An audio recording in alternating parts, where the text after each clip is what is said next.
সুপ্রিয় ভাই ও বোনেরা, সবাইকে ভালোবাসা এবং শুভেচ্ছা জানিয়ে আজকে আমি অত্যন্ত গুরুত্বপূর্ণ একটি বিষয় নিয়ে আলোচনা করব। এই বিষয়টি খুবই প্রায়োগিক। হ্যাঁ, আপনারা ব্যক্তিগত জীবনে এটিকে প্রয়োগ করে অশেষ বেনিফিট আদায় করে নিতে পারেন। এটি শরীর এবং মনের জন্য খুবই ভালো। তাহলে কথা না বাড়িয়ে আমি যেটি নিয়ে আলোচনা করছি সেই দিকেই যাই। ঠিক আছে? তো আজকের আলোচ্য বিষয় হচ্ছে ওয়াকিং ব্যাকওয়ার্ড, অর্থাৎ সোজা না হেঁটে বরং পিছন দিকে হাঁটা শুরু করা। এটি শুনে আপনাদের কাছে খুবই অবাক বা অ্যাবনর্মাল মনে হতে পারে, কিন্তু দিস ইজ নর্মাল। এটির অবাক করা রেজাল্ট রয়েছে। তো ওয়াকিং ব্যাকওয়ার্ডের ফর্মুলা আমি বলবো, তার আগে ওয়াকিং ব্যাকওয়ার্ড বা পিছন দিকে হাঁটার উপকারিতা যে গবেষণা থেকে বের হয়েছে তার তথ্য দেই। 2021-এ ব্রেইন কমিউনিকেশন নামে একটি রিসার্চ চালানো হয়। এই রিসার্চ মোতাবেক দেখা গেছে যে ওয়াকিং ব্যাকওয়ার্ড করলে পরে লোয়ার ব্যাক শক্তিশালী হয়, লোয়ার হ্যামস্ট্রিং শক্তিশালী হতে পারে এবং হয়। আর ওয়াকিং ব্যাকওয়ার্ড বা পিছনের দিকে হাঁটলে পরে সামনের দিকে হাঁটার দক্ষতা বেড়ে যায়। আমি ব্যক্তিগত জীবনে কিছুদিন ধরে পিছন দিকে হাঁটা শুরু করে দিয়েছি। তো আমি দেখলাম 5-10 মিনিট পিছন দিকে হাঁটার পরে যখন আমি নর্মাল ওয়েতে সামনের দিকে হাঁটা শুরু করি, তখন আমার হাঁটার গতিটা বেড়ে যায়, স্পিড বেড়ে যায়। আপনারা এটি পরীক্ষা করে দেখতে পারেন। তো পিছন দিকে হাঁটার ফলশ্রুতিতে সামনের দিকে হাঁটার গতি বেড়ে যায়। এরপর মেমোরি স্পিডকে এটি বাড়িয়ে দিতে পারে।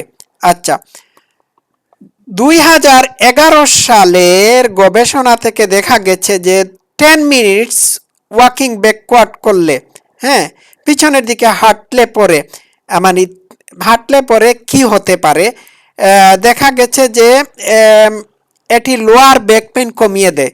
তবে আপনাকে এর সুফল পেতে হলে প্রায় 3 সপ্তাহ ব্যাপী হাঁটতে হবে, মানে ওয়াকিং ব্যাকওয়ার্ড করতে হবে। হ্যাঁ, পিছনের দিকে হাঁটতে হবে।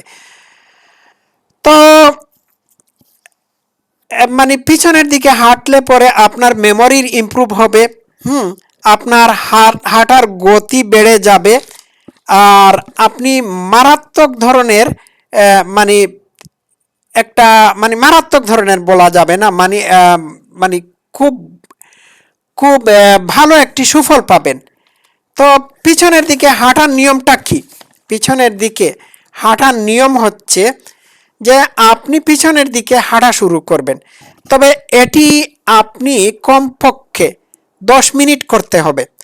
তো এটি আপনি আপনার ঘরের ড্রয়িং রুমে করতে পারেন, তবে সেফটি বজায় রেখে করবেন। আপনি কাউকে আপনার পাশে রাখবেন যে আপনাকে গাইড করে দেখাবে যে পিছনের দিকে কোনো সমস্যা আছে কিনা বা কোনো অবজেক্ট আছে কিনা। আপনি পিছনের দিকে হাঁটার সময় আপনি ভালো করে খেয়াল করবেন যে আপনি পিছনের দিকে হাঁটার সময় কোনো কিছুতে ধাক্কা খেয়ে আপনি যাতে ক্ষতিগ্রস্ত না হন। এটি আপনার ঘরে করতে পারেন, আপনার বাগানে করতে পারেন, তবে করার আগে ভালো করে খেয়াল করে নেবেন যে এইখানে কোনো বিপদ হওয়ার সম্ভাবনা আছে কিনা বা অ্যাক্সিডেন্ট হওয়ার সম্ভাবনা আছে কিনা। তো পিছনের দিকের হাঁটা আপনি আপনার ঘর থেকে শুরু করতে পারেন। আপনি এটি পার্কে করতে পারেন, অথবা নিরিবিলি কোনো একটা জায়গায় আপনি করে নিতে পারেন। তবে কমপক্ষে 10 মিনিট থেকে শুরু করবেন। প্রতিদিন কমপক্ষে পিছনের দিকে হাঁটার অভ্যাসটি 10 মিনিট প্র্যাকটিস করবেন। ঠিক আছে? তো পিছনের দিকে হাঁটা শরীরের পশ্চারকে মানে শরীরের অবকাঠামোকে বা কাঠামোকে ইমপ্রুভ করে। তারপর হাঁটার স্পিড বাড়িয়ে দেয়, মেমোরি ইমপ্রুভ করে, লোয়ার ব্যাককে শক্তিশালী করে। তো ওয়াই নট, পিছনের দিকে হাঁটা শুরু করুন।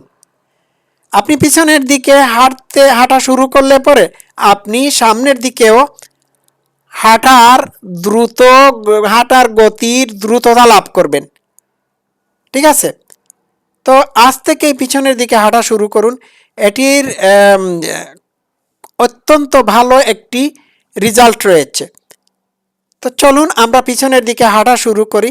আপনি যদি সামনের দিকে হাঁটাটাকে আয়ত্ত করতে চান, এটিকে আরও গতিশীল করতে চান, তাহলে আজ থেকেই পিছনের দিকে হাঁটা শুরু করুন।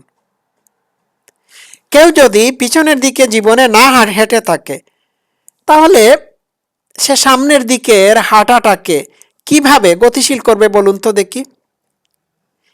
এই দিকটা কেন বাকি থাকবে? আপনি সারা জীবন যদি দিনের মধ্যে কাটিয়ে দেন, তাহলে আপনি তো রাত বুঝতে পারবেন না, আপনার রাতেরও দরকার আছে। ঠিক একইভাবে সামনের দিকে হাঁটা যেরূপ দরকার রয়েছে, ঠিক পিছনের দিকে সেই রূপ হাঁটারও দরকার রয়েছে। তাহলে আজ থেকে প্র্যাকটিস শুরু করুন। সবাই ভালো থাকবেন। আসুন আমরা পিছনের দিকে হাঁটা শুরু করি, যাতে সামনের দিকে আমরা আরও দ্রুত গতিতে হাঁটতে পারি। সবাই ভালো থাকবেন। Stay well.